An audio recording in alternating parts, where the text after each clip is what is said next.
All right, welcome in, Buck fans. No Quarter Given podcast, part of the BuckPower.com podcast network.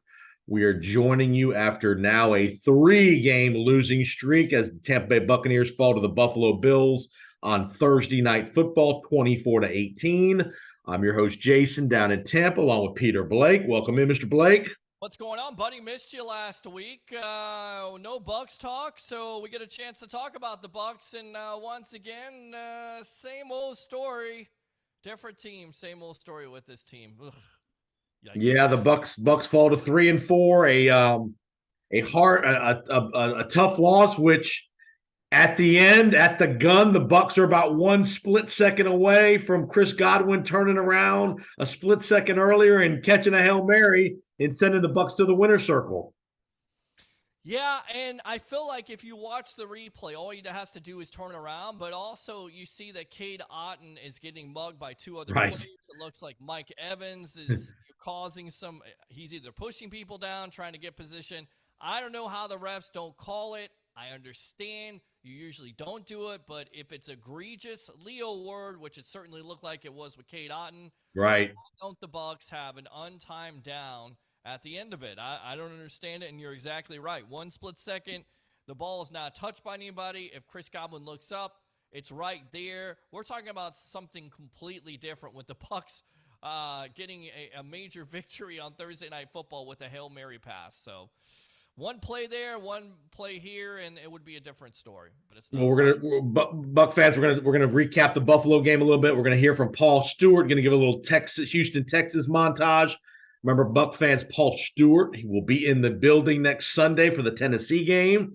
For the Tennessee next home game. He will be in the building, coming all the way from England for a week of frivolity and debauchery, or whatever we want to call it. And, whatever English term we want to incorporate into his visit to the Tampa Bay area. So I think we're going to get to catch up, hopefully, with Paul next week. Are we taking him down to Tampa? Do we need a chaperone? Are you the one that's driving that weekend or that week? Well, you're the one that's going to have to go up and down Dale Mabry at the establishments. Take him up on the spaceship. Take him up on the spaceship right there across from. That's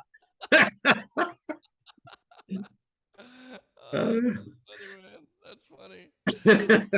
We all know you're the guy that's the chaperone there. So you're the one that's causing all this. You're always talking about it. I know how to get there. I just don't ever go in. Oh yeah, I bet. I know. Yeah. It sounds like something familiar I've heard before. I don't know where that's from. What was but in all seriousness, Paul will be here. We're gonna have a good time. Hopefully, get to see Paul next week for a little bite to eat, and along with TJ Reeves, Paul Stewart, myself, Peter Blake. Peter will eat the restaurant out of chicken wings, I'm sure, wherever we decide to go. And I mean, anytime I do a remote, it's got to be not only paying me money to do this, but free food. Because mostly, and I just got done going to remote the other night at a Buffalo Bills bar here in Newport Richey. I paid more for food. I paid half of the cost there that they gave me for food. It was not just me. It was like my mom and my sister. So I'm like, okay, next time you ask for money, you're getting paid for something. Make sure you also ask for food, because get a free meal. At least got to get a free meal out of them. Come on. Come on. I'm doing all this work there. I'm going out there. I'm getting, overshadowed by Buffalo Bill fans. They're playing their own PA system. I can barely hear myself. And then I'm trying to do a post-game show, and they turn on the jukebox. I'm like, turn off the freaking music. I'm trying to talk Bucs football, and of course I remember it's a Bills bar, so of course they don't want me to hear. Well, all right. Well, let's get to the game. Peter Blake, co-host of the JP Peterson Show, as well as host of the Sports Web. We'll let him promote that a little bit later as we wrap it up. But just your thoughts of the Buffalo game? Just if you're being objective about it, Buffalo was the better team for most of the game.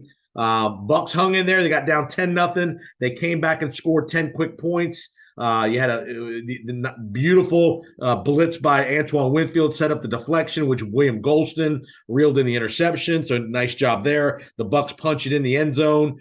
Just your thoughts of the Buffalo game.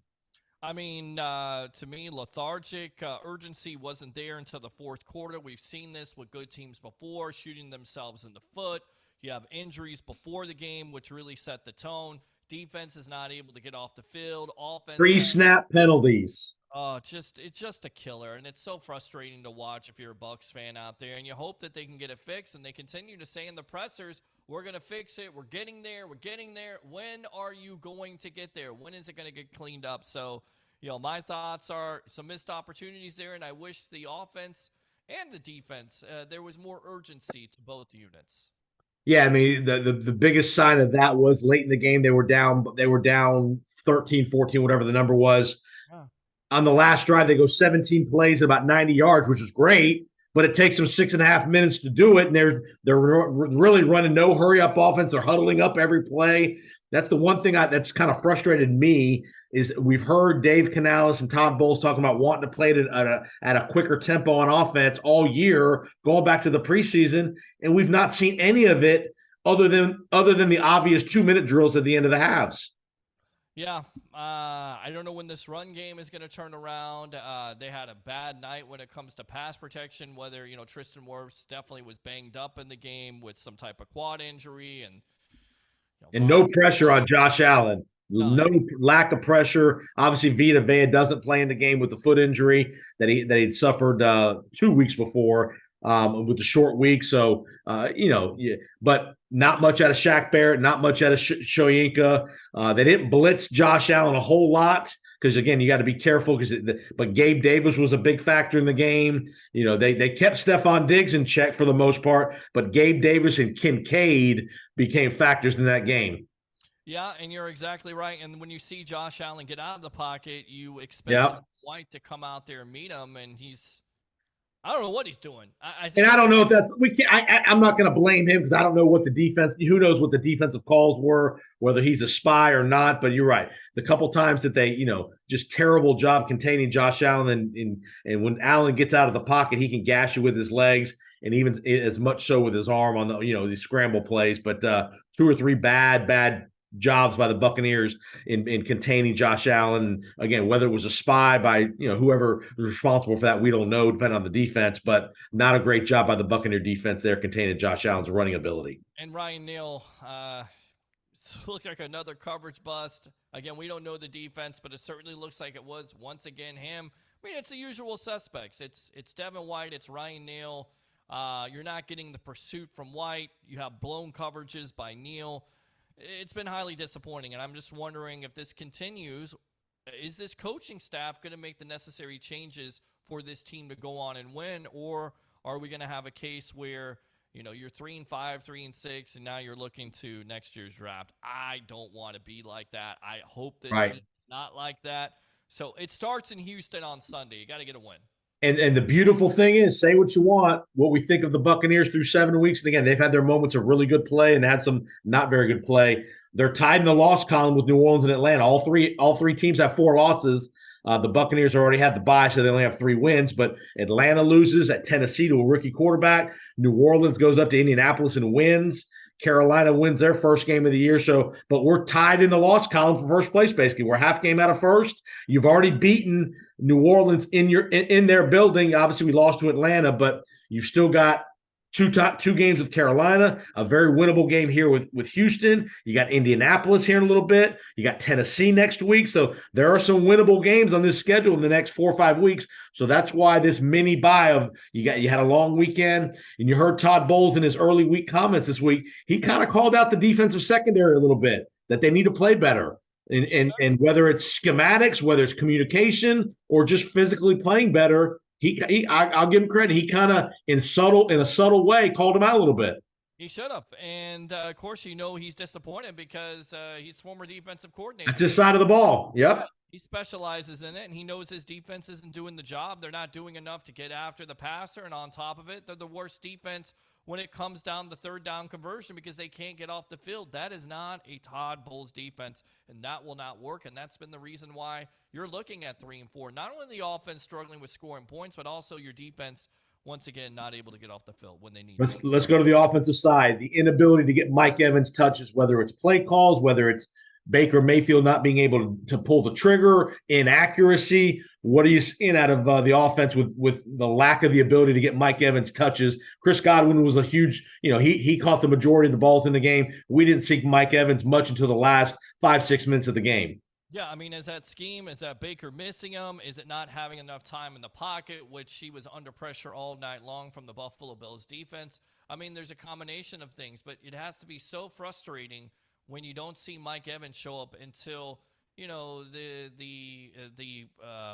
long drive at the end. later parts of the fourth quarter. I mean, how do you forget about Mike Evans? Mike Evans is your playmaker. I get it. You got Chris Godwin and Trey Palmer and Kate Otten. That's all well and good, and Rashard White. But Mike Evans is the guy. You got to get him involved. And that not only goes back to Baker Mayfield, but it also goes back to offensive game planning. You've got to scheme those guys open. And the Bucs have not done a good job. They didn't do a good job the other night. And we didn't see any more deep balls again either. We still haven't seen the defenses are squeezing down on these intermediate crossing, all these intermediate routes. Haven't seen any since the Detroit game when Baker missed Trey Palmer. Haven't seen a deep ball in basically 2 weeks. And that can't all be coverage. That's got to be play call. That's got to be Baker.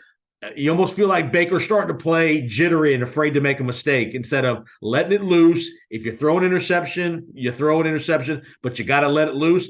And you and I have talked a little bit off camera. To me, part of the problem is Baker, some of the physical limitations with Baker. He's only 6 feet tall.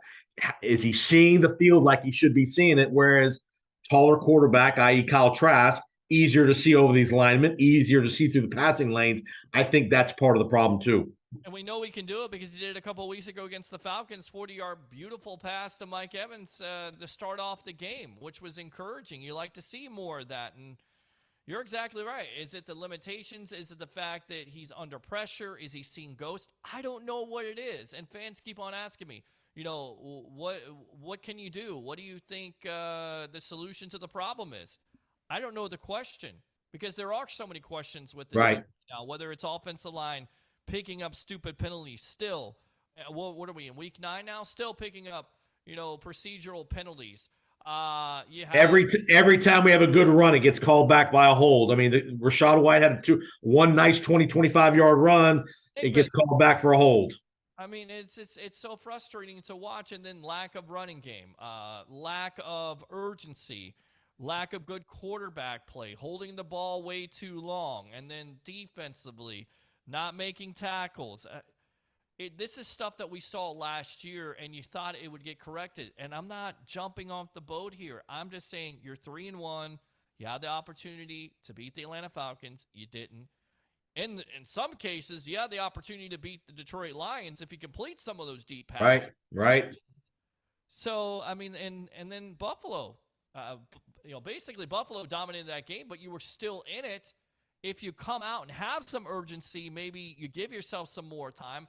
But why does it take so long? And that is on coaching. That is on Todd Bowles. That is on Dave Canales. Now, we talked about it, Jason, in the offseason that there would be some bumps in the road. But eventually, you're going to have to work some of these kinks out. And it starts with Dave Canales and this offense doing what they need to do. The perfect marriage of this team has to be offense and defense have to come together. Offense has to sustain drives. Defense has to be able to get off the field. Maybe the defense is not able to get off the field because the offense is not sustaining drives. I mean, that's what we're talking about. We're always talking about running game and passing game. We need to talk about offense and defensive units. They need to work together. It works in all combination, and it's not working right now. It's off the rails. I would like to see the Buccaneers use the pass a little more on first down to set up the run. It's clear that we're not going to be a great running team. I know we want to keep banging it in there and all this and all that, and the mentality, the physicality, you want to see that, but I want to see use the short passing game as a run, as an extension of the run, screens, reverses, wide receiver sweeps. In the preseason, remember we saw the Kate Otten with a tight end sweep on a play in the preseason that gained 8 or 10 yards. Those kind of creative plays that are really pass plays, but they're in reality, they're part of your running game. It's more of that to set up the true between the tackles running games. Yeah, and like you said, screens. He had some big plays in this game. I mean, Rashad White definitely showed some flashes of brilliance in the first half. And then in the second half, Not much of anything. Does this coaching staff have problems with adjusting at halftime, making those necessary adjustments? They got to do that. They've got to, you're exactly right. If you're not running the ball on first down, and listen, this is what it comes down to, right? So if you're not running the ball on first down, you're only getting like 2 yards. So let's say you're getting 1 yard, and it sets up 2nd and 9. Then basically, if you try to run the ball again, then it's a 3rd and 8, 3rd and 9, 3rd and 10 situation. And I think it was like a clip 0 and 7 when it's 3rd and 7 or later for the Bucs offense versus the Buffalo Bills. It's not working. So you want to keep those 3rd down situations. 3rd and fours are the ones you can convert. Those are the percentage wise. 3rd and 4 or less are the ones you're going to be able to convert 50% of the time. Yeah, you're 0 for 7 for that, and because your running game is not doing it. So you've got to change it up. You got to do something different. Maybe it's a screen pass. Maybe it's a little check down there. It gets you about 4 or 5 yards. It's different. When it's 2nd and 9 or 2nd and 10, something along those lines, and you got 2nd and 4, 2nd and 5, you open up the playbook a little more. You can go with the play action. I mean, it's simplistic football, but it's really what's plaguing this team right now. It really is. This will be a very interesting week for Dave Canales. I think you're going to learn a lot about Dave Canales this week in Houston, and we'll get to the Houston preview here in a little bit. Offensive line wise, did you like what you saw at a Stinney replacing Matt Filer? Do you think that will be a permanent change, or do you think Filer's back in there if he's healthy? No, Filer should not be out there because he can't move the line. I mean, maybe he's good in the passing game, but his overall Pro Football Focus grades have been very low. Go with Aaron Stinney. He's moving the line. He did it on the first play, moving it for 8 yards, freeing that up. I'd rather see that guy, and if the offensive line, especially the interior, because you know you're good with the tackles there, whether Tristan Wirfs has an injury or not, you know you're good there. Luke Gedeke had a rough night once again. But he's playing good, but he's still playing good. Playing well, but the interior of the line, if they need changes there, Nick Leverett, maybe to replace the rookie at the right guard spot, maybe that's a change.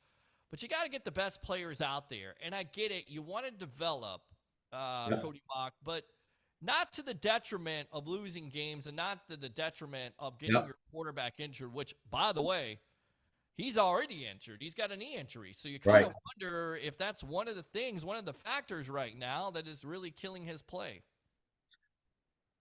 He's been inaccurate. There were a couple throws to Evans early in that game that Evans was open. He just missed them. Those, to me, that's not, you can't blame that on a knee. That's Baker Mayfield missing the throw. And that's been part of his history is he's been known to not be a very accurate quarterback at times. And that will lead to the question of at some point sooner rather than later, do you give Kyle Trask an opportunity if the offense continues to struggle? I mean, I think you have to look at every scenario, but does Trask do better, or is he as mobile as Mayfield? Can he make those plays? We'll see, because if you start to go on this downward trend, which I hope you don't, but if you do, you gotta change it up again. And does it come at the quarterback situation? I mean, Todd Bowles was asked about in his presser. He's saying that Baker's doing everything he can to, paraphrasing, captain this ship. So he's captain of the ship. He's going down in the ship. It's not the Titanic ship for this offense. Hopefully Baker can show something. 2-3 touchdowns this week, no turnovers, scoring over 20 points a game. That would be ideal. I just don't know if it's going to happen. I don't know if it can happen with this coaching staff. I don't know if I have the confidence now. I don't know. All right, before we get to Paul Stewart in the montage, the trade deadline passed. Were you surprised the Bucs didn't either acquire somebody or potentially trade somebody away to acquire more draft picks? What's either of those scenarios surprise you one way or the other? I'm going to put this out there. Everybody that's saying, let's see what Kyle Trask has, because you want to see what you have at the end of it. You want to see if you have a quarterback. I know what you have with Devin White. Why is Devin White still on this team? I mean, he's given no effort at all. His pursuit, he looks like he's not interested in being a Tampa Bay Buccaneer. And most likely, you called some team and you look at the tape and you're like saying, 7th round, 6th round, that's the way he's playing right now. No. You can't. He's not playing well. You can't give him away for a 6th-round draft pick. Well, that's what I'm saying, though. But the tape shows that. I was talking to Scott Reynolds today, a Pewter Report on the JP Peterson show, and he was saying, the tape shows 7th round. I don't know. I can't say that.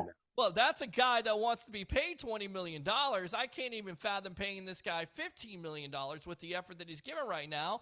And why am I still sitting here saying on November 1st, the day after Halloween, that first Devin White is a ghost?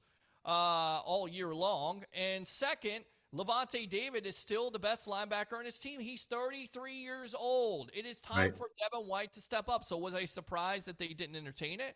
To a certain degree, but I still think the Bucs feel like they can win this division and they have enough talent. I would have liked them to add to it, especially when there's a Chase Young out there for a third-round pick, or a pass rusher like a Montez Sweat who goes to the Chicago Bears for a second round. I'm not giving up a second or third round pick in next year's draft because the I give Bucks up a third round for Chase Young.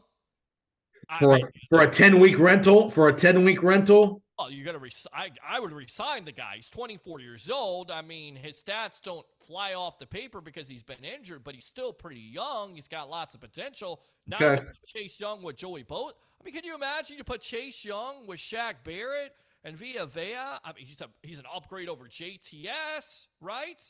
You can learn something from I could teach Yaya Diaby something. Hopefully Young stays healthy. I mean, that's been the biggest indictment on Chase Young, and then also, there was reports coming out that, Washington didn't like, he likes to freelance. Like his effort level. Yep. And his effort level ain't great. Right. San Francisco won't stand for that. He won't start. He won't play. Would right. have given up a third-round pick for him for a 24-year-old defensive end that's a second overall pick? Hell yeah, I would have done that. I would have also given up a pick for Ezra Cleveland, who's a guard, who's going to be an upgrade over what you have. So was I surprised by it? To a certain degree, but we kind of knew, right, that you're getting over the Tom Brady thing. You're trying to pay off. You don't have any salary cap space really this year, right? I mean, you're gonna say trade some players and Devin White maybe for another player. I would have done that, but they didn't do it. So you got what you got, and you better coach it up. That's what it comes down to. In an interesting move, the Bucs signed John Wolford to the active roster and don't let him go to the Rams, who were interested in him after the Matthew Stafford injury. Maybe that tells me Baker's a little more hurt than we think. Maybe that, hey, if another week or so goes by and Baker doesn't play well, maybe Kyle Trask and potentially do the Buccaneers release Baker Mayfield? Because to me, if you bench Baker Mayfield, you have John Wolford who could be your backup. Do you just go ahead and release Baker and give it to Kyle Trask? I don't know. To me, that's something to think about. If to put him on the active roster like they didn't prevent him from going to Los Angeles means they appreciate what he could be as a backup. To me, that got a little writing on the wall to me that if the Bucs make a change at quarterback, Baker's not going to be happy one iota holding the clipboard. His days in Tampa could be over if they make the change to bench him. And I told you the worst case scenario would be if you go to Kyle Trask, basically you're playing for next year. Okay, and after 10 games, if you're 3-6 or 3-7, yeah, maybe that's the way to go because it's a very rich quarterback class. And if you don't want to be drafting 15, you'd rather either make the playoffs or be drafted in the top 7 or 8, to be honest with you. Agree, because there's quarterbacks out there that can play, and you got to know what you have in Trask, and you're going to find out if it. But again, I'm trying to be very honest. I want us to be in it too, but I do too. The Bucs are trying to play both sides of the ledger here these next couple of weeks. That's why these next couple of weeks are so important in my view. Yeah, and that's why I think, you know what, if that's coming down to it, if you really want to truly win a division, why not be a little bit more aggressive? But again, I understand the salary cap. The Bucs aren't going to run away. If they win this division, it's going to be 9-8. They're not going to go on a 5-6 game winning streak. They just don't have that personnel to do that. And there weren't quarterbacks to go get, to be honest with you, to do that. Well, no quarterbacks, but a defensive end like Young, 24 years old. They don't grow on trees. I got you.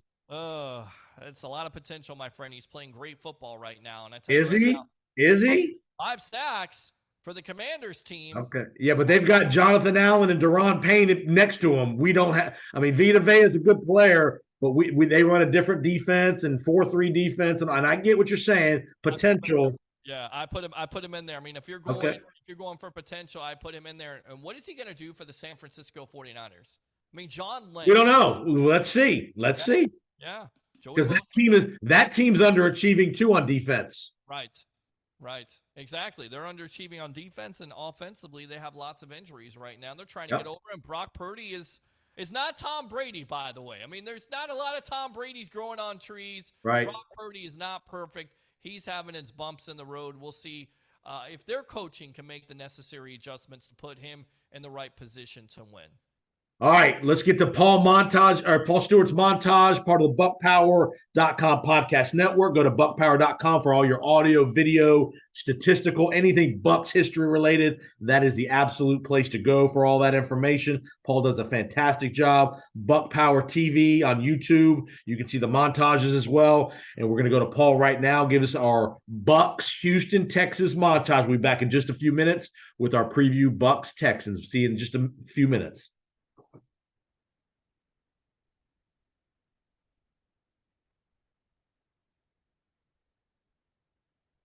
All right, we're back. No Quarter Given podcast. I'm Jason along with Peter Blake. We are getting ready to preview Bucs in Houston on Sunday afternoon, 1:00 game. Bucs come in 3-4. Texans, I believe, are 3-4 as well. Is that right? I think they're 3-4. Are they 4-4? No, they're maybe 3-5. They either 3-4 or 3-5. I don't know if they've had their bye week yet. Look that up right now as we're speaking, which is we should know this, but you should. That's a bad job by me. But Carolina gets out of the winless column by beating the Texans last week in Carolina. Pinheiro kicks a field goal at the gun. The offense for Houston was putrid. C.J. Stroud against a very average. Go ahead. Texans are 3-4. Yes. Okay, so we're both 3-4. Yes. They're in a similar deal. They're rebuilding. First-year coach DeMeco Ryans, C.J. Stroud at quarterback. Got a lot of young players playing. Very lackluster, not a very good performance last week at Carolina. Is C.J. Stroud kind of getting? I won't say getting figured out, but again, he's a rookie quarterback. He played really well first 3-4 weeks. Defenses are going to adjust to that. He did not play very well last week. They go home. They're hosting the Bucs here. Can the Buccaneer defense stymie with the blitz packages, the different looks? Can they stymie a quarterback, contain the run, contain Dameon Pierce, and put the ball in C.J. Stroud's hands? What say you? I think you can, and this is where Todd Bowles and that matchup comes to fruition, right? I mean, here's a veteran defensive coordinator, a veteran defensive mind. This is what you kind of hope for. C.J. Stroud done a good job, 9 touchdowns, 1 interception. But it seems like he's hitting a wall now, and you're starting to find those adjustments. And also, you're finding how Carolina exposed them last week. That was a bad loss. Nobody thought that Carolina was going to win that game. So Houston's going to be motivated. They're going to be upset with losing to Carolina, but you found some things there, and hopefully Todd Bowles can take advantage of it. You certainly think you would against a rookie quarterback. These are the matchups. You got to win this one. This is the game you got to win. You got to win this game, and to me, you got to be somewhat dominant on defense. You got to get after a rookie quarterback. You can't let a rookie quarterback go out there like Mr. Mayonnaise Man. Right. You do this in a couple of weeks. Your boy, Will Levis, who, by the way, somebody has to explain to me why the hell you put mayonnaise in coffee. I mean, how I can't even fathom that. Okay? Please stop. Please. I'm gonna vomit. I'm gonna vomit all over my microphone here. Doing that at all, and 4 touchdowns last week versus the vaulted Atlanta Falcons, which you might to see him in a couple weeks. So you hope that C.J. Stroud doesn't do the same thing, and I think the Bucs and that defense has to show up, and it starts for me with the pass rush. Vita Vea is going to be back. You hope. He practiced today. You would think he's going to play. We think so. Yep. That's a big deal. That helps your defensive line out. Shaq needs to come to play. Let's get Elijah Cansey more involved on the pass rush a little bit. Yes, Yaya Diaby. I like to see him, especially if JTS is not. You're gonna if JTS continues to struggle, you're gonna see more Diaby. I can promise you that. Well, you need to see more Diaby. You also need to see more Nelson, because Nelson, he's not the most athletically gifted, but he's around the ball. He's around the ball. He gets better every year. He doesn't do anything specifically great. He's good. He's got a motor. He's always had a motor out of him. Right. Nothing fantastic, but it gives you effort. That's the guy you got to play. These are the guys you got to play. You got to stop, attaching yourself to a guy who's a first-round pick and say, well, we got to play this guy.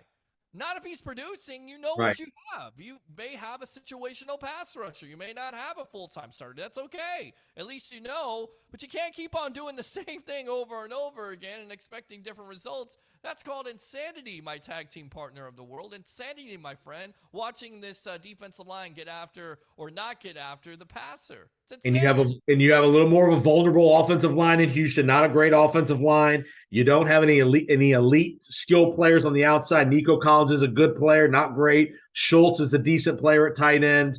Nathaniel Dell, the young kid out of Houston's a rookie for them. Damian Pierce is good, not great, but you got to stop Damian Pierce. You can't let him run for 100+ yards. You got to put the ball in CJ Stroud's hands. Use some of these blitzes to confuse him. This could be a Antoine Winfield kind of game, blitzing, or he's kind of a robber spy guy. You got to put the ball in CJ Stroud's hands as a rookie and put the pressure on him and get the lead. Put the stress on the Houston offense to play from behind. Don't be down. Don't be down 14-3 at the half. Don't be down 17-7 in the third quarter. You got to get the lead here in a hostile. Again, is Houston the hardest place to play? Shouldn't be. You're on the road. Again, I think the Buccaneer coaching staff lit into the Buccaneers following that, on Tuesday morning this week when they met as a team. I'm pretty confident that Todd Bowles lit into that team with the free snap penalties and just the stupid mistakes that I know we're young and we got some young guys, but if you're an NFL player, you can't make. Yeah, I agree. And it goes back to what Antoine Winfield Jr. said a couple of weeks ago as we found out, how great do you want to be? That's one of your team leaders. So, again, you hope this team is fired up. You hope that they have some urgency. We continue to say it the last couple of years.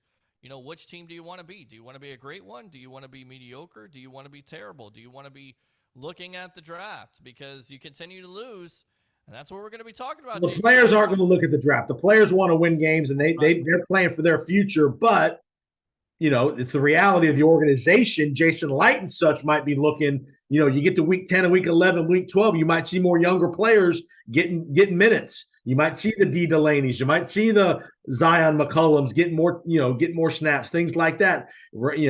Trey Palmer. Again, Dennis. We're not there yet. We're still very much in the hunt. So this is a big week, and I'm going to make a prediction here. I'm going to make a prediction here. If the Bucs lose the next two, Houston, Tennessee, you're going to see Kyle Trask. You're not going to see you're going to see Kyle Trask. Baker Mayfield better win one of these next two games. I tend to agree with you. I completely agree with you. I think if you lose to Houston, there's going to be lots of talk. There's going to be lots of murmurs, and then you go home. I mean, maybe you pull the plug after the Houston. To let Kyle Trask start a home game instead of, because the week after they go to San Francisco, maybe you start Kyle. If Baker doesn't play well Sunday in Houston, don't be surprised if Kyle Trask is starting against Will Levis. Can they just get up like 21-0 and just coast? Can we have a game like the Saints game, 26-9? Can you have that type of game again? And it's going to be done on the defensive side. The Bucs aren't going to run away from anybody on offense, but if the Bucs can get to 21 to 24 points, I think the defense is good enough to win the game for them. But you got to get to 21 points, and it can't be being behind the whole game. Okay. And let's see Dave Canales up tempo from the get-go. Let's have the first drive of the game. Let's go no huddle. Let's go here. You've talked about in the preseason. We've heard Dave Canales talks to the media every week. Well, I like up tempo. I do this, do that. You can't keep telling us, the fans, it's about execution every week. Do something different.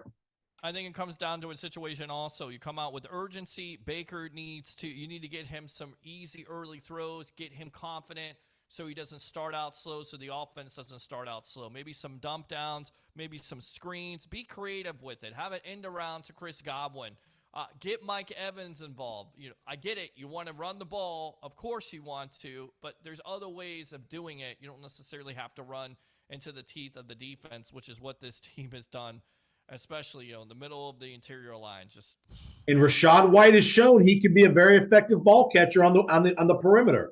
Get him out in space. I want to see a little more Sean Tucker too. I don't need to see Keyshawn Vaughn. I'm sorry. He's a number 3 running back at best. Sean Tucker or Chase Edmonds, I can live with either one of those, but I don't want to see Keyshawn Vaughn on the second drive of the game getting carries up the gut. Sorry. No, I've seen enough of Keyshawn Vaughn. He's not good.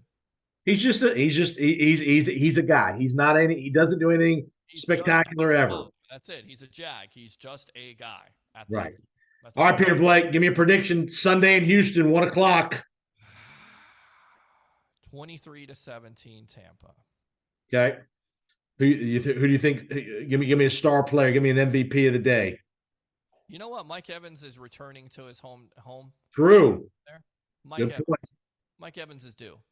Yeah, Good I thought point. I Mike like Evans that. was going to show up versus the Bills. I think Mike Evans now coming home.